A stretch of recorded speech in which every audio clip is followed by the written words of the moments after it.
Hi, this is Dr. Christopher Burton, and I'm here to help you understand the business of medicine. We're going through the 21 irrefutable laws of leadership, and today we're on the law of explosive growth. In the book, John writes, "To add growth, lead followers. To multiply, lead leaders." I see this lesson as a follow-up to the law of addition. There we discussed how leaders should add value to those who are following them, and then those people will add value to those around themselves, including to the leader. Adding value and adding followers is a good thing. However, if you want to see even more growth and see your success multiply, start leading other leaders.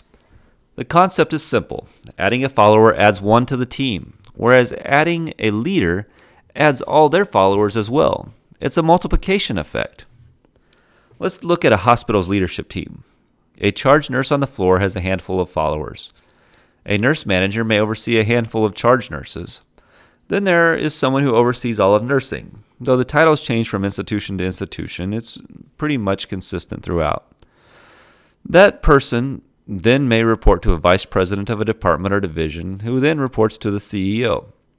The total number of people who are reporting to those upstream, or the total number of followers, if you will, multiplies with each step.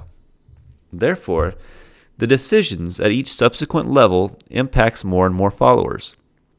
A leader of leaders has even greater influence, which can be a great thing, or it could be a disaster if they're not able or willing to lead other leaders. Becoming a leader who develops leaders requires an entirely different focus and attitude from simply attracting and leading followers. It takes a different mindset. In the 12th video of this series, The Law of Empowerment, we talked about leaders who are afraid to empower those around them, either because that person might get some of their credit, or because they fear that person might eventually take their job. This type of leader tends to attract followers. They love to feel needed, and they prefer having followers make them feel important. They tend to focus on problems and on weaknesses, which means they are spending most of their time dealing with the weakest members of the team. Instead of developing other leaders, they prefer to treat everyone the same and keep their followers in their place. Because of this, they can only grow by addition of more followers, and they only impact those people who they touch directly. They tend to manage, or in some cases micromanage, their teams, and it may be that they're very good at doing so.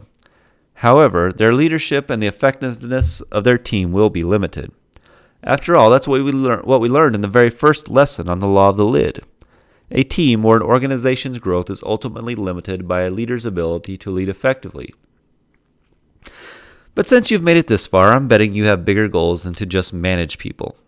I'm willing to bet that you want to increase your leadership lid and increase your effectiveness to the point that you can experience exponential growth, both for you personally and for your organization. So what's the alternative to the leader who only attracts followers?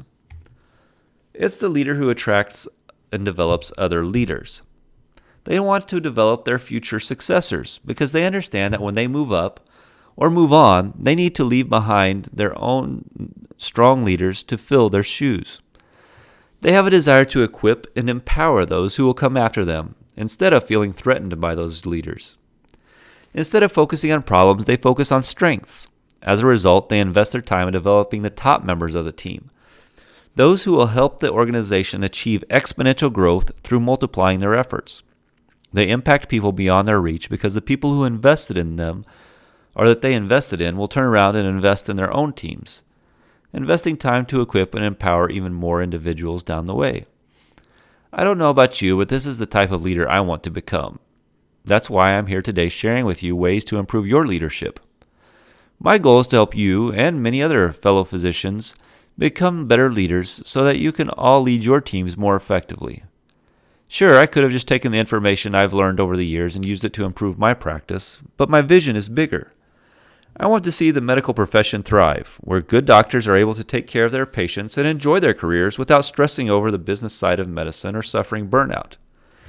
That vision motivated me to start consulting for other practices on leadership, communication, strategic planning, adding streams of income, or more. Now I even provide one-on-one coaching for those who truly want to grow themselves in their organization, whether it's a solo practice or a large hospital system. If you have someone on your team that you want to develop, invite them to go through this video series as well.